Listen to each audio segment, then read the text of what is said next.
Welcome back to the 42nd episode of the BatChums podcast. I'm Drew Leiter, and joining me tonight is my co-host, the man, the myth, the new legend, Mike Gordon. Howdy. Yes, I am a new legend, and if otherwise, you can refer to me as Amendment. I can't even say the name now. I blew it. I was gonna say Amenephis, Tufik. Uh, I ruined that. Sorry. Let's continue. Yes. So this is this is Batman season 2, episode 7, The Spell of Tut. Episode aired Wednesday, September 28th, 1966, directed by Larry Pierce and written by Robert C. Dennis and Earl Barrett. Woohoo! Tut's back. Tut is back. Funky Tut. King Tut is feeding his pet crocodiles while his henchmen Amenophis. See, I practiced this and I still messed it up. I did the same thing. In the beginning. It's a ton. Yeah, I can't. Go ahead. Amenophis. Credit to Michael Pataki in the episode because he says his name over and over again, and I thought I could get it, but I can't. He probably practiced it. I should have practiced it more, apparently. Well, that's why Michael Pataki gets paid the big bucks. Amenephis, Tefik, and Royal Laparity are robbing a safe in the house of a man with an eye patch. The man with the eye patch pulls a gun on them and tries to call the police, but the henchmen hit him over the head with a lead pestle. What is a lead pestle? I'm sorry. Did you say a lead pencil? How could he be knocked out by a lead pencil, Drew? I don't understand. I looked it up. I'm a Gordon. We don't understand these things.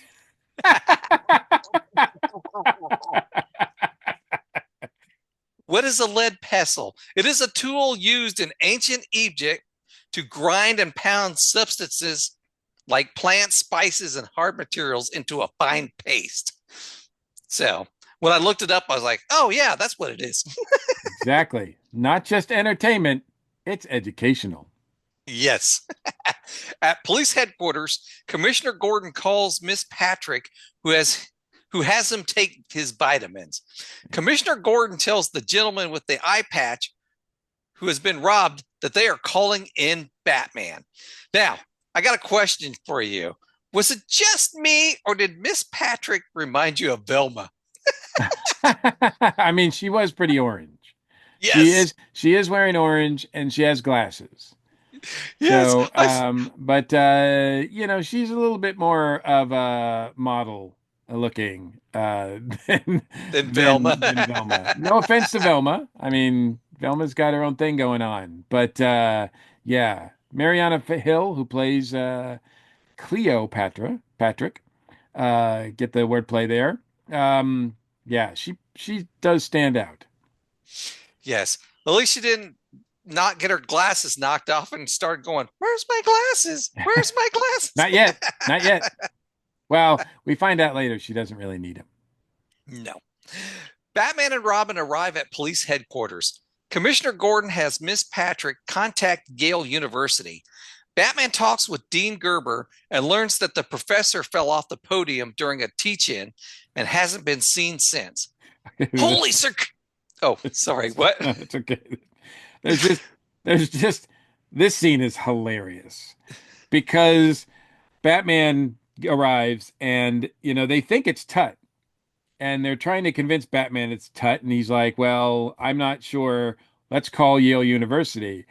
And Commissioner Gordon's like, hey, that's a good idea. Like, really? You couldn't even pick up the phone to confirm if Tut was on the loose? Um uh and then when Batman calls the university, he's there and he's like, it's Batman.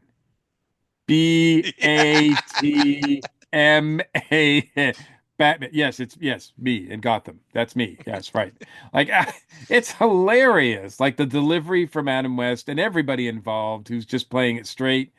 Just some really, really fun writing. You can already tell, dare I say, Drew, you can already tell that this episode has turned it up a couple more notches from the last one. Like right now, I mean, we've got Victor Bono back as King Tut, who's hilarious, but the writing is just definitely better than we've seen the last couple of episodes. I have to agree with you. I mean, when I started watching, we're just this far into the episode, and I was more excited about it than I was the previous one. So Yeah, yeah. Take that, minstrel. No, just kidding. I'm sorry, man. I'm sorry, Van Johnson fans. I don't. Yeah. Anyway, go ahead. I guess that means the professor is King Tut again. Dun, dun, dun. Yes, because he fell off the podium at a teach-in. I don't Didn't think they have something teach-in. similar? I don't think they have teach-ins anymore. No, he originally got hit on the head in a very 60s like riot that was happening there. A Oh, demonstration. that's right. Not a That's riot, right. but a demonstration there. So this was just he just like fell off the podium here. So He tripped. he tripped or something. Yeah. So he has relapsed into his kingly ways. The only thing that was taken was a necklace that had scarabs encased in amber. Batman checks through the phone directory and discovers there is only one apothecary in Gotham, the Apex Apothecary shop in the Pyramid building on the top floor. Look At at you the using Ape, that word. Look at you using that big word skillfully. I'm impressed, man. That's a top dollar word. well, I was watching an episodes of Friends recently, and The and one with the apothecary. yes, yeah, That was the name of the Rachel, episode. The one with the apothecary. yes, Rachel and Phoebe are living together in an apartment, and Rachel buys it from Pottery Barn, but Phoebe hates Pottery Barn, so Rachel tells her she bought it at a flea market, and it was apothecary table from um, what did they say here from of old or something like that. I don't know. It's a funny episode. Anyways, I had practice saying this word. Nice. at the at the Apex Apothecary shop in the back room, King Tut has removed the scarabs from the amber and uses a machine to shock the bugs back to life. I found that freaking hilarious. This Bringing is these, this is cool. We see the other henchmen. We see Amenephis, Tufik again, as well as the other thug.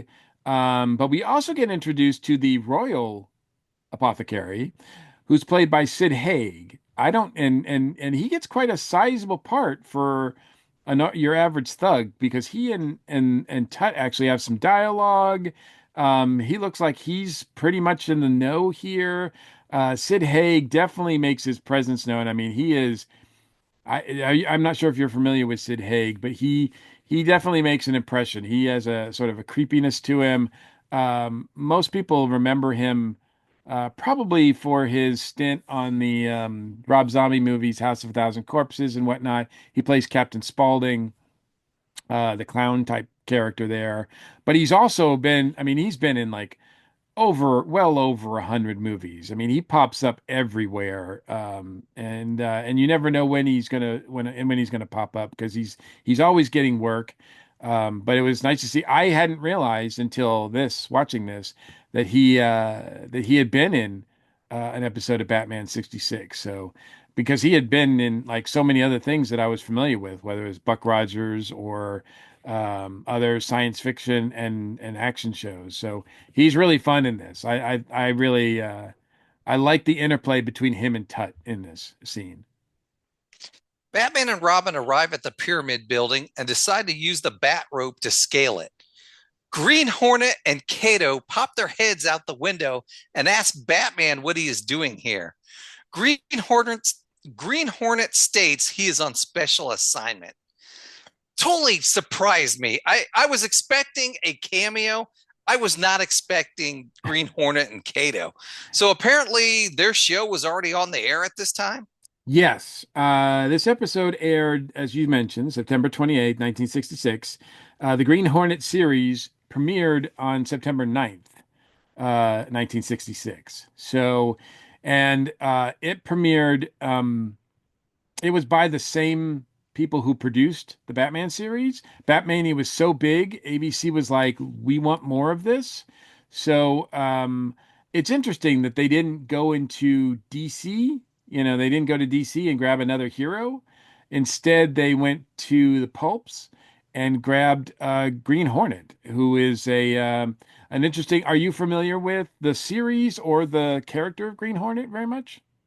I remember I remember watching the Green Hornet at some point, but my memories of it are vague. It's easy to see why because that series, the show only lasted a season. So by the end of 1967, it's gone. And because of other licensing issues as well, it's not been streaming. It's hard to get. It's never been released in a nice format on Blu-ray or anything like that. But it's incredible. Like it's a really good series. It's played straight too. There's not a lot of camp involved with it. But Van Williams plays the Green Hornet, Britt Reed, and Bruce Lee famously plays Kato.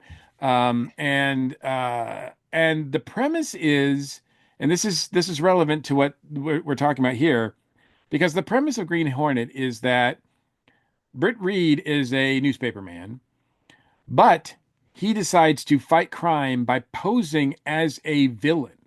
Like the Green Hornet is a villain. Everybody thinks he's a villain, and that's how he feels like that's how he can infiltrate all the other villains.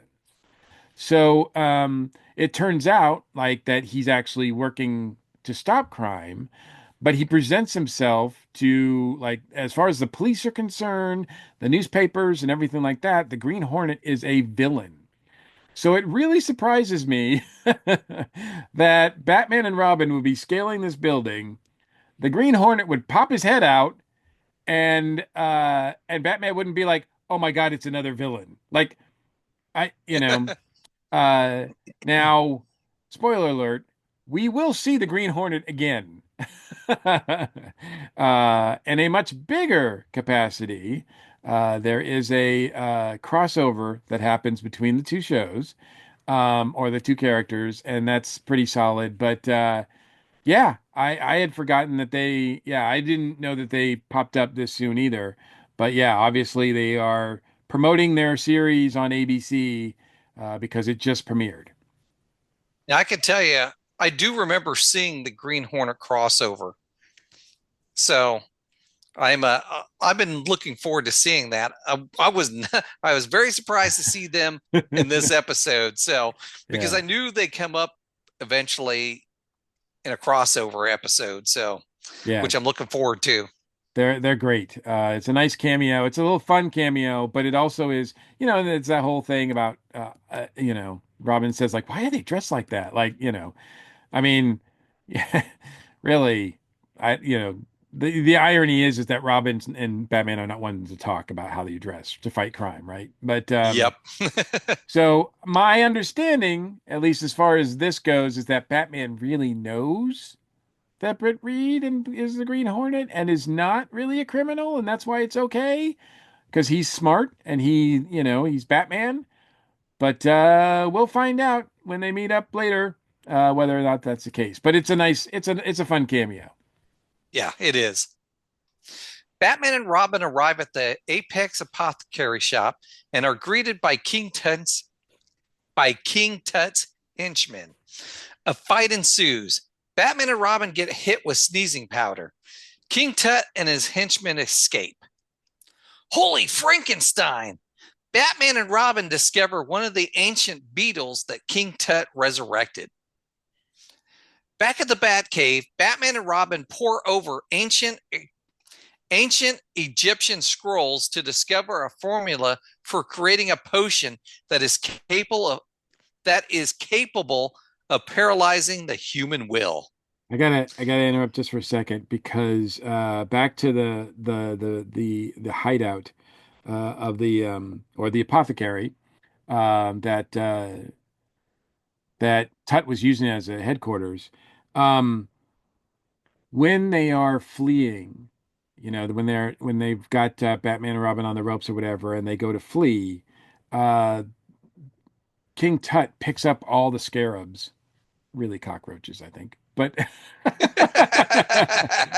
picks up all the scarabs, and as he's picking them up in the tank, he drops one accidentally. I get in the tank, and then they make their way, and I was like, oh, that's a that just looked like an accident. It really looked like an accident. Like, oh, that wasn't supposed to happen.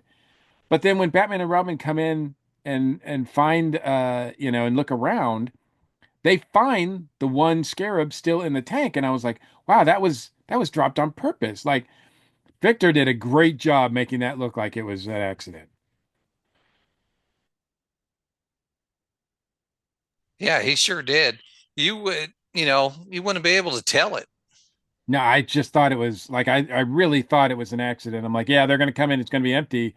And it wasn't. I was like, wow, that's cool. So yeah, interesting use. I mean, they're really still playing around with a lot of weird terminology as far as Egyptian and incorporating other things in there too, but it's still fun. Alfred comes to the Batcave to report that the talking Sphinx will be on the lawn of Wayne Manor in a few hours. It is the same Sphinx. It is the same Sphinx that King Tut used last year to make his royal predictions. Now, I thought, in the first episode, we got some, we mentioned that that's not really what a Sphinx looks like, but we did get some comments from some folks on YouTube and in other places that, Sphinxes are varied. So I'm going to just let that lie.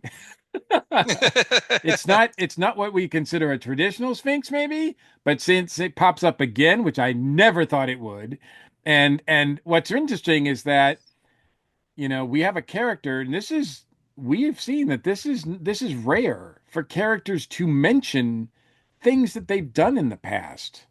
So it's very interesting that this villain, King Tut, remembers that he tussled with Batman again like before, and so much so that that's why Bruce Wayne bought this, is because he's just trying to vex him because he kidnapped him. He kidnapped Bruce Wayne, um, which I was like, wow, they're referencing a whole plot of another episode, which they don't usually do.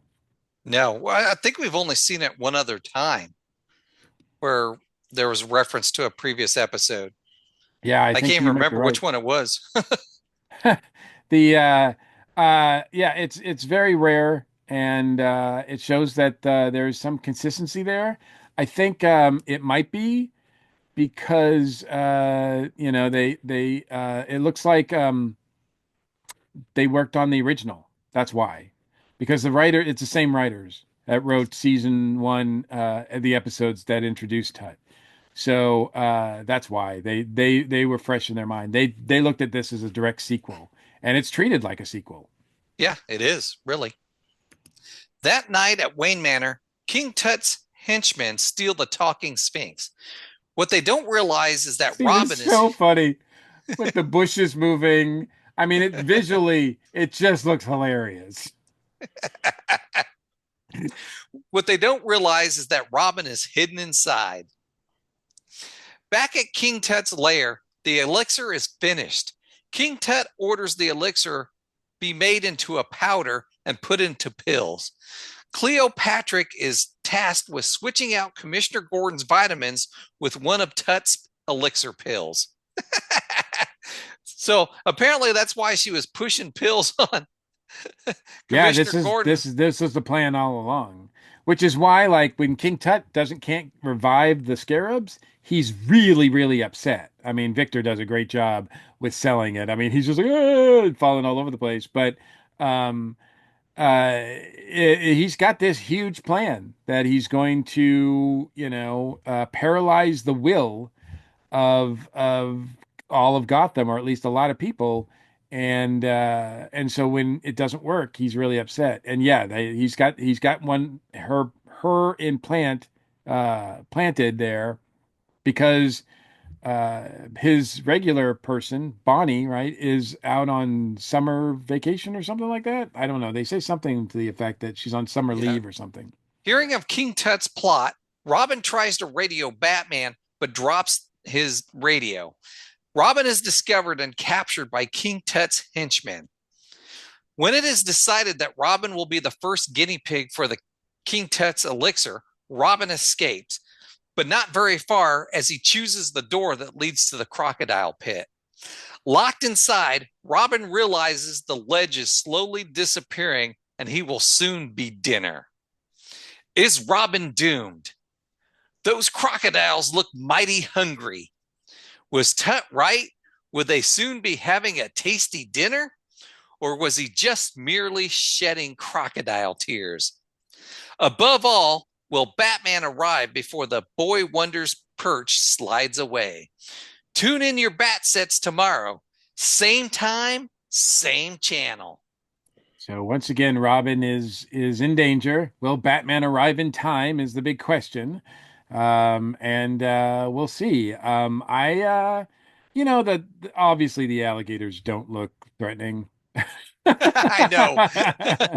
But, the idea of Robin being mauled and eaten is pretty gruesome, and Victor sells it pretty well. And you kind of think that, maybe he wants to use him as a subject for his potion, but instead he's willing to just be like, you know what? I'll just have him feed the alligators. So we get to see the alligators in the beginning, so they don't feel like they come out of nowhere. This script is really sharp. This might be, I mean, I know I spoke a lot, very highly of the Catwoman two-parter, but this two-parter, or this first part, is really, really tight and really fun. I think even much more fun than the original debut of King Tut. Yeah, I'd have to agree with you. I thought this was pretty fun too. And maybe it has the fact to do with that the same writers are on it. They know the character Yeah. already and have had some experience writing an episode already with him in it. And of course, Victor Borno just he does a great job of King Tut. He So, kills it, man. yeah. He kills it. He just electrifies every scene that he's in, and the people that they've got around him, his crew. Sid Haig is great. Michael Pataki, we mentioned, is great because he mentions, his if or my name's not Manifest Tufik all the time. Did I say it right finally? Maybe. And then, a couple other guys in there too. You put all that together with the cameo by Green Hornet and Kato. I mean, this is top tier winner stuff. Yep. I totally agree. So I am really looking forward to. I don't have no idea how, unfortunately, if this was the comics, I'd be like, Dick can get out of this. But certainly with his acrobatic background. But in this show, obviously they don't really let Dick do a lot as far as saving himself. Although he did give up a pretty good fight, if he just picked the wrong door to go Yep. out. So, but I thought this one was really outstanding.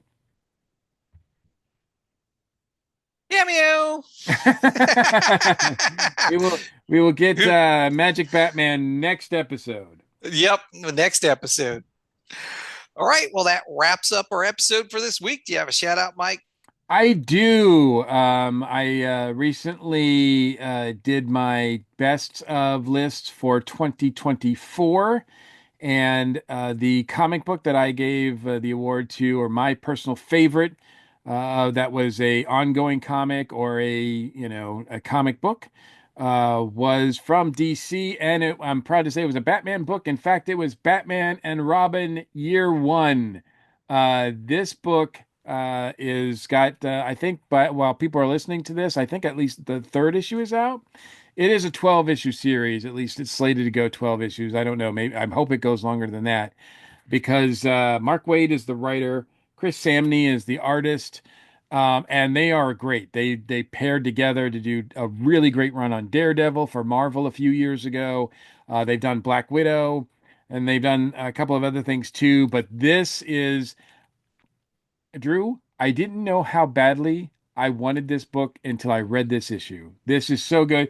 If people like as good as it, like people can see the cover, and if you're listening to this, I'm sorry, but if you look on like Google it or something, we'll show you the cover. But even look how the cover is an homage to the series, like the '60s series, because it's got Batman and Robin, and a bunch of thugs are coming at them, just like they do. It's almost like the beginning credits, but from a different angle, because there's all these thugs coming after him. One's even got a crowbar. They kind of look like sketchy comic characters from the opening credits of the show. Um, but this is great. It harkens back to the Golden Age, because Batman and Robin, when they teamed up in the Golden Age, Batman was not a guy who constantly berated Robin, or didn't trust him, or told him to stay home a lot. He let him do his thing, and he trusted him to go out on missions. And granted, he had to save him a few times, but Robin Robin was very much had his very much his own agency in the early days, even so much so that he appeared also in his own comic series, Star Spangled Comics, I think it was, and so the two of them were really partners. And that's what this feels like. I mean, it's early because it's year one, so they're just starting out. But they've got a great, it just looks great, and the feel of it's great. It's not campy like the '60s series, but it definitely pays attention, and kind of has things in there for people who like the '60s series. But it's also, I think, got more modern takes on it too. There's a lot of references here. It's almost like Mark Waid and Chris Samney are taking like the best out of their team ups in the past and producing this series. So, have you read this yet? No, it's on our schedule in 2 weeks on Earth Station DCU. Yeah, And we're going to be, you I was need to just read. looking at my master list for comics, and it looks like we're going to be reviewing issues 1, 2, and 3 in about 2 weeks. So Yeah, I know that issue two came. I think it comes out every couple of months. It's a 12 issue. It's not, a monthly comic. But it's one that I'm glad I got the first issue. I'm reading the others digitally, but when they come out I'm hoping that they come out with a nice hardcover collection of this eventually, because this is great stuff. This has been one of the best comics I've read, at least, from DC in a while. you got me excited to read it now. I wasn't sure exactly what it was about. I had it on our schedule, and now I'm more excited to read it. So looks like issue 1 came out October 16th. Yes. Issue 2 came out In uh, December, I think. November Oh, 20th. okay. Okay. And then issue number 3 came out December 18th. And I don't Gotcha. see I think that might have issue been, 4 yet. So it I must think be there might coming have out been, soon. I think there might have been a delay there. I don't, I don't know. Maybe not. I think there might have been a delay, but in any case, doesn't matter. People seem to check this out, whether they get the single issues or wait for the trades. Don't sleep on this one. If you're a Batman '60 series fan and you want to read Batman and Robin in the comics, this is a great, great read.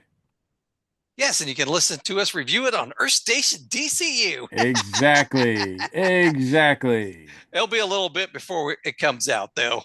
We're probably 6 weeks, I don't know how. We're a little behind. We've got some banked. Let's just put it that way. That's already been recorded. So, Absolutely. and for my shout out, since we talked about scarabs this episode, I'm gonna shout out about the Blue Beetle, Hmm. because the Blue Beetle uses a scarab to make his costume. Correct. So, but it depends on which. There's several versions of the Blue Beetle. Yes, that's true. So, if you don't want to read any comics, you can always check out the Blue Beetle movie, which is, I believe, on Max. Which I liked. I liked the Blue Beetle movie. Yeah, the movie was pretty good. And the movie also had the original, well, not the original Blue Beetle, but the second Blue Beetle, Ted Right. Cord in it. Yeah, it had yeah, There's- there's some stuff there too. But it referenced, yeah. Yeah. but if you want to, but if you want to check out some Blue Beetle stuff, there's some more modern comics with him in it. And if you want the Ted Cord Blue Beetle, I always suggest checking out the Justice League of America by Keith Giffen. Nice. That's a Yes. that's a good series. It is a good series, and that's where the blue and gold relationship really flourish and is really fun. Yep. So that's my shout outs for this week. Awesome. All right. If you'd like to comment on anything we've talked about tonight, you can reach us at our feedback line 317 455. And my mind went blank 8411.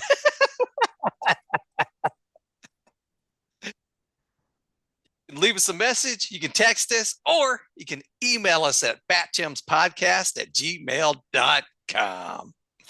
All right. You ready to get out of here, Batchum? BatChums are ready to move out. Atomic batteries to power, turbines to speed. Thanks for joining us, and we'll see you next week. Same scarab time, same scarab channel. Don't worry. You know what? I'm not even going to try to say his name, but the worst is yet to come.